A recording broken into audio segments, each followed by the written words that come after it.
Story 1. In college, I worked security for extra money. One of my regular assignments was the overnight shift at a metal fabrication factory. One of the primary reasons I was there was to ensure that no one broke in to steal all the valuable metal that was stocked on site, which was an occasional problem.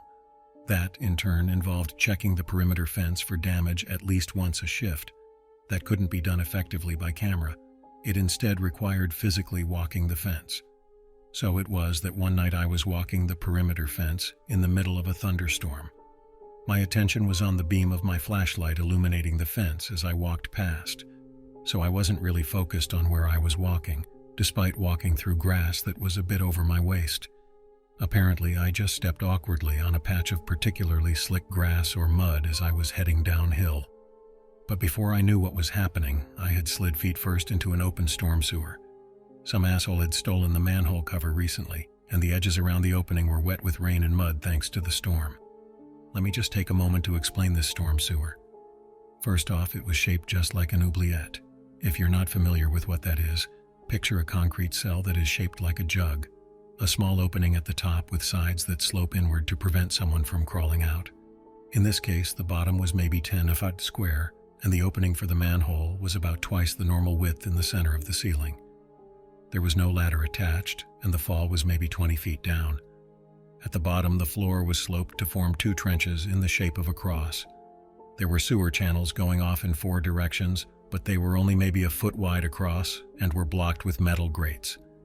At the bottom, there were debris, including a number of large broken pieces of rebar. There were several pieces that were pointing straight up. I definitely would have impaled myself on several jagged points of rusty metal had I hit the bottom. So no way to escape, a long fall and a probable disabling injury at the bottom. I somehow caught myself by hooking the edge of the opening on my elbow as I fell in. I dropped my flashlight to the bottom of the pit before I stopped my momentum, so I had a great view of all that broken rebar below me while I was struggling to escape. Maybe that was the collapsed remains of the ladder. As I tried to get another handhold, my cell phone skipped out of my pocket and hit the bottom. It felt like forever before I somehow pulled myself out of that opening. I don't doubt adrenaline gave me a considerable boost of strength, but even so, I nearly lost my hold on the edge 3 times before I managed to scramble out. I was kinda just jerking my knees towards the opening and jumping a couple inches thanks to the momentum. My free hand kept scrambling for something solid to grab, but I never really found anything.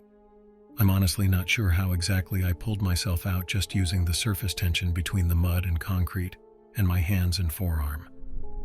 It felt like a miracle. All I could think of after I pulled myself out was how I wasn't due to be relieved for another 7 hours. 7 hours before anyone would even start wondering where I was, and that whole time I might have been trapped at the bottom of a pit, impaled on some rods of rebar in the rain. I also wanted to kill whoever stole that manhole cover.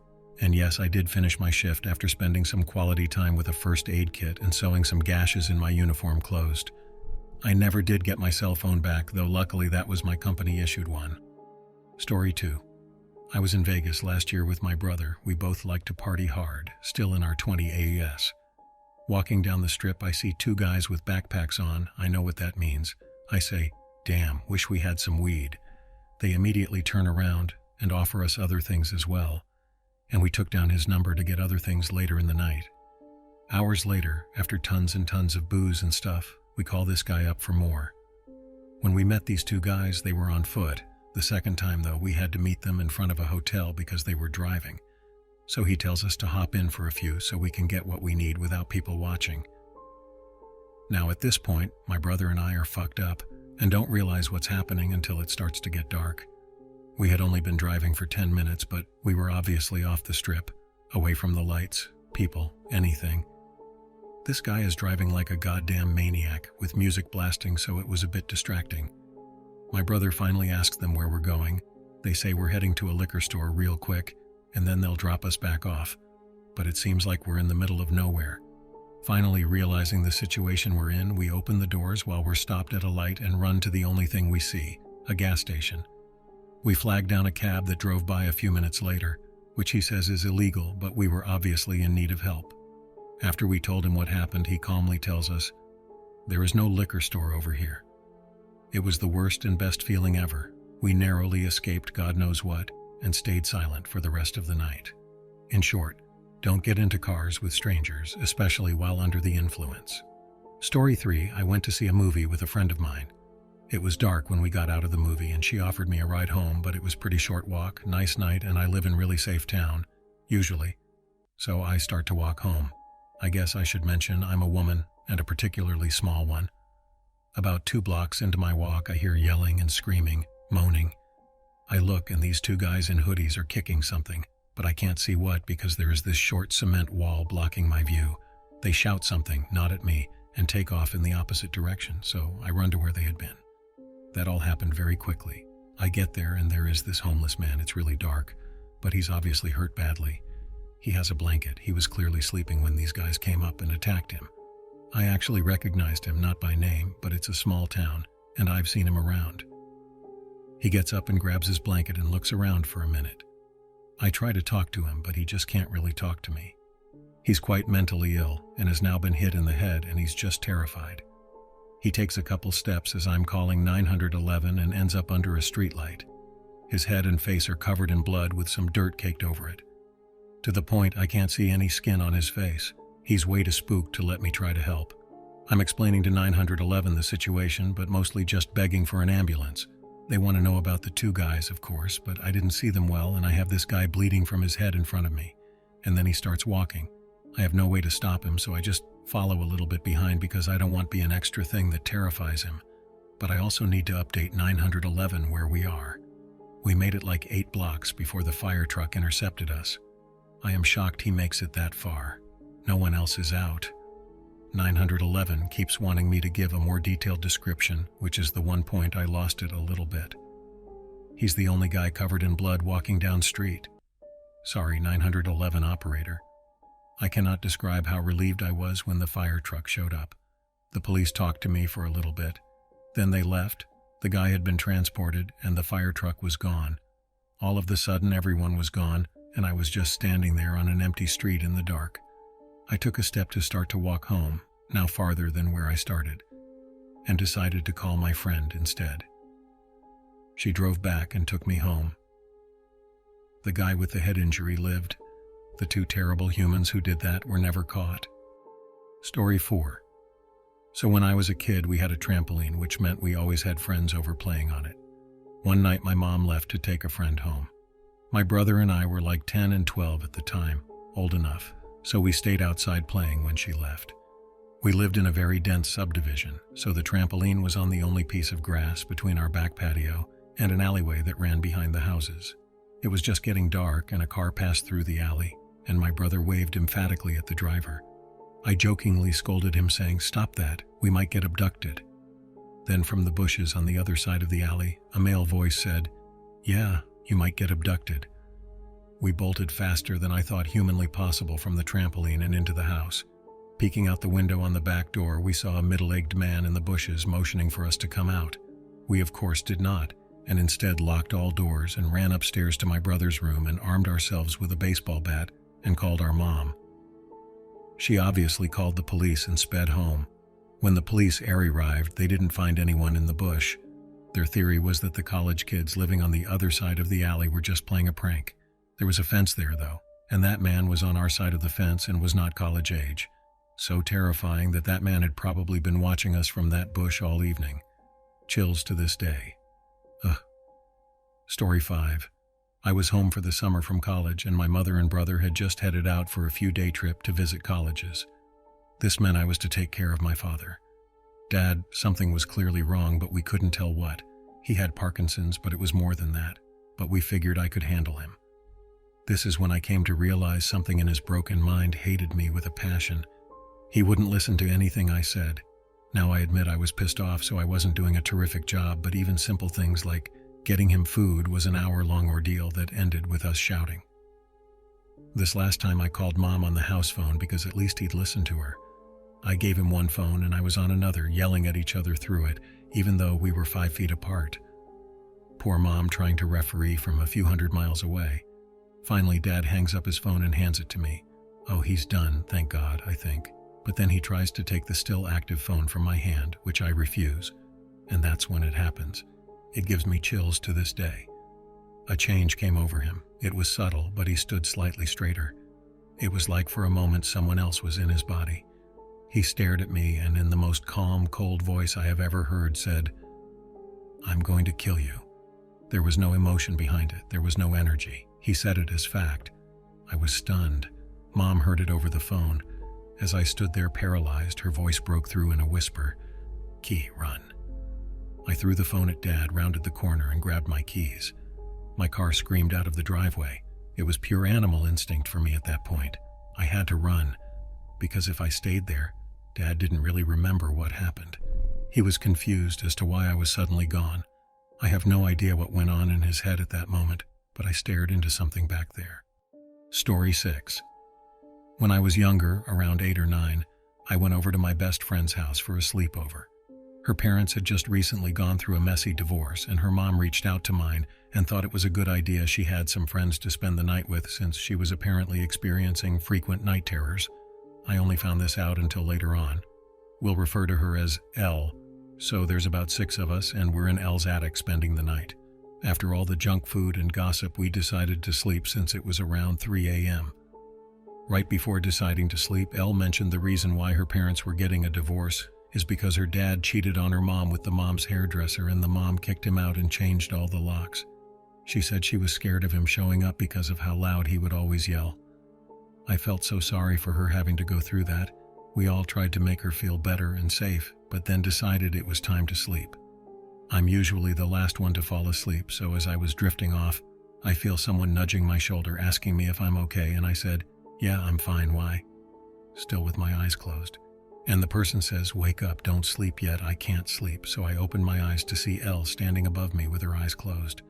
I told her she already looked like she's asleep and to go back to bed because I'm too sleepy. She nudged my shoulder again and then started crying loudly, then walked away to her side of the attic and went back in her bed. I looked around thinking everyone would wake up for sure, but no one did, and she stopped crying as soon as she got into bed.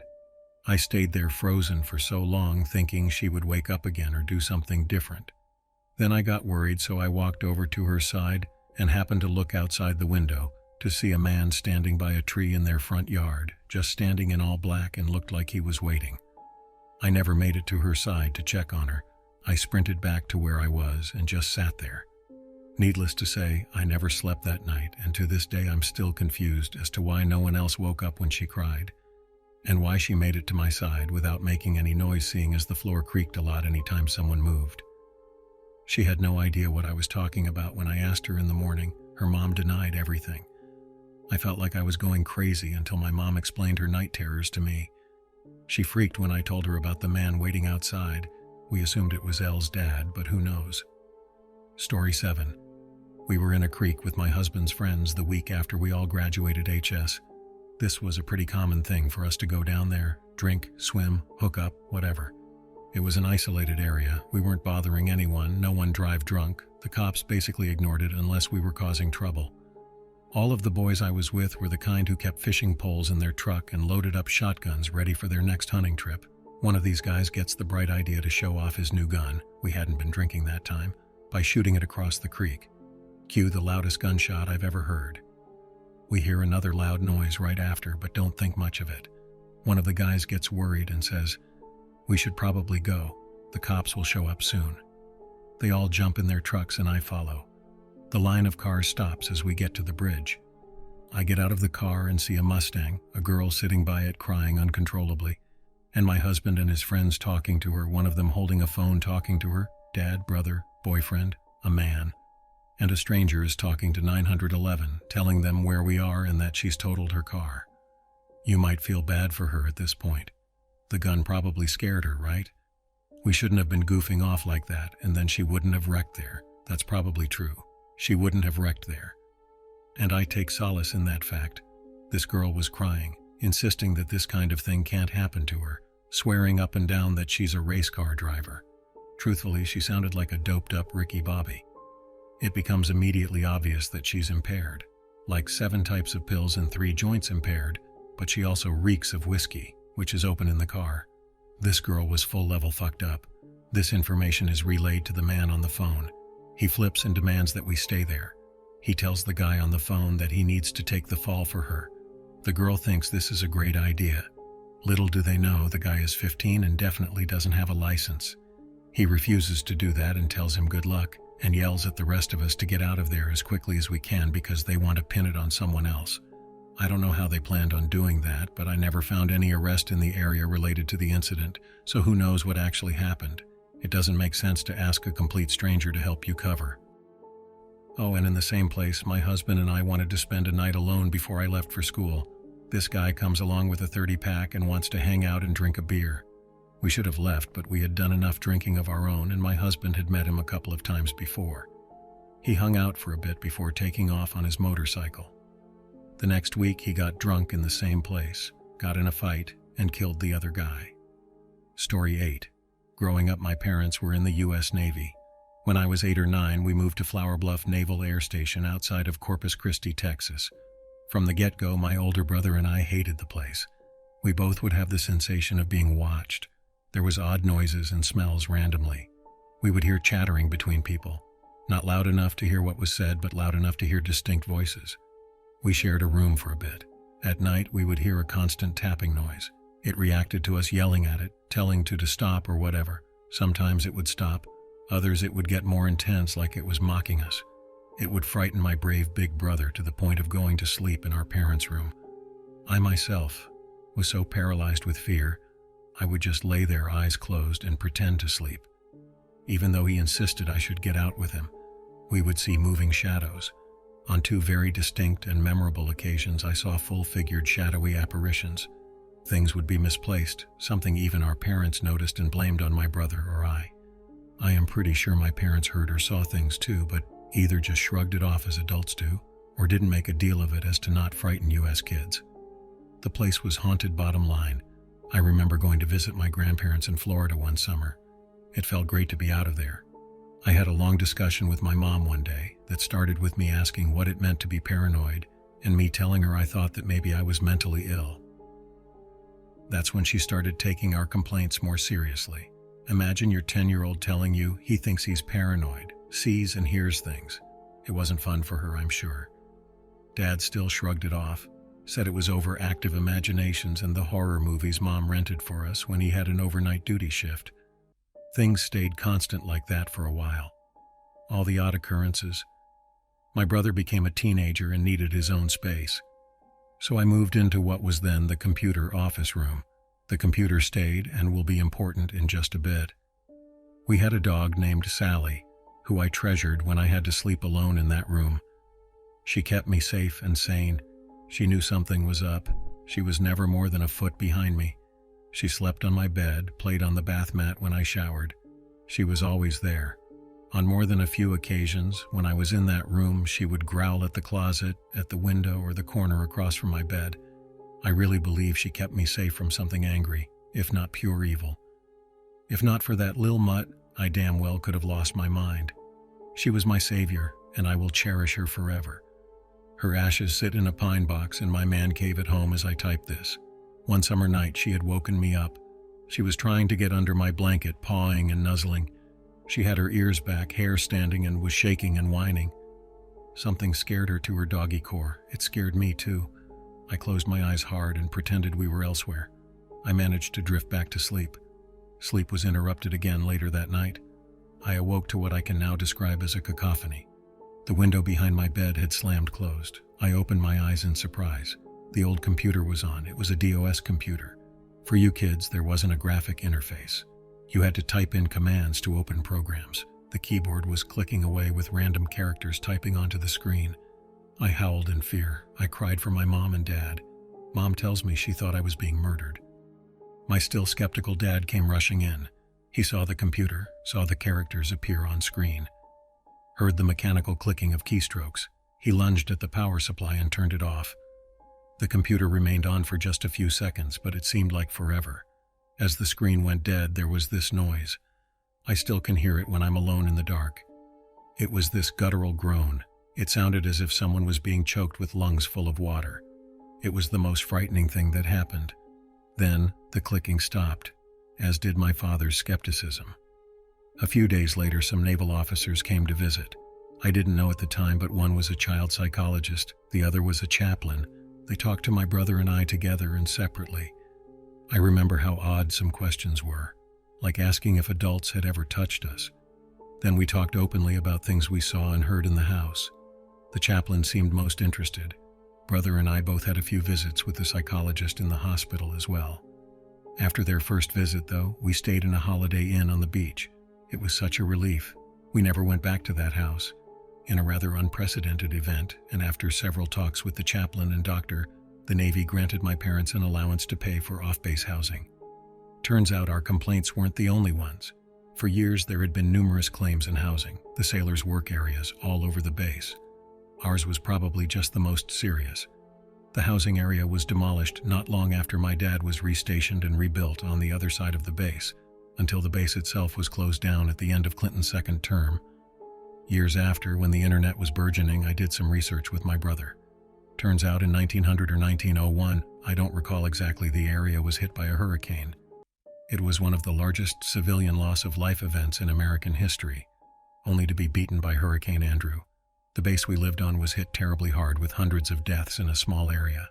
I think that last moan I experienced with my dad came from a drowning victim's lost soul. I can still hear it.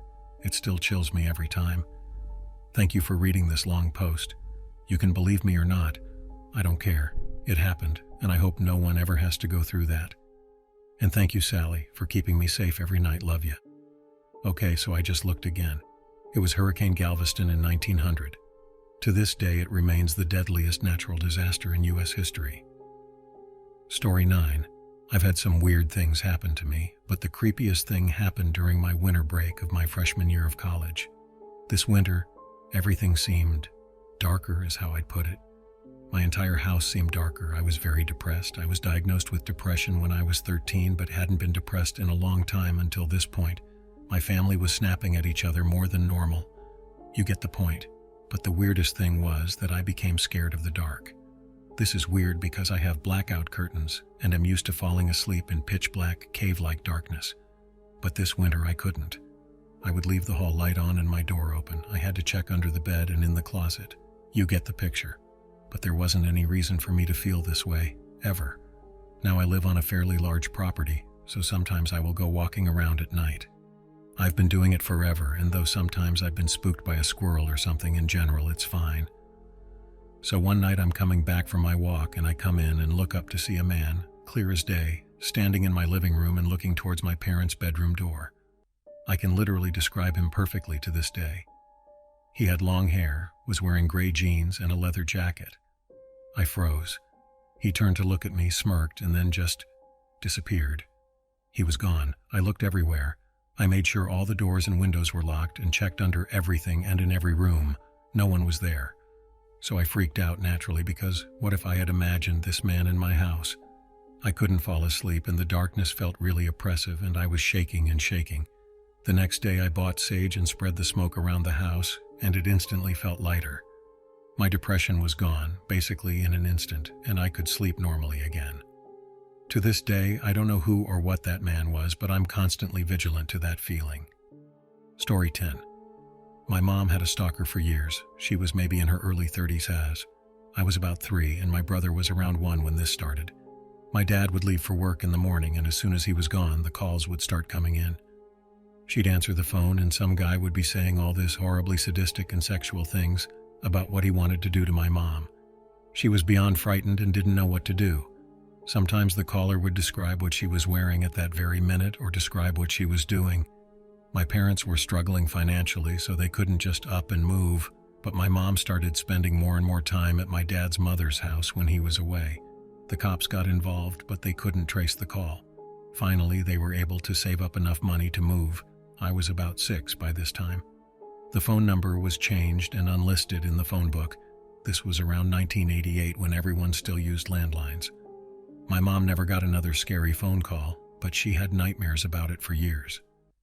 When I was little, I remember going into her bedroom in the morning and she would be sobbing into her pillow.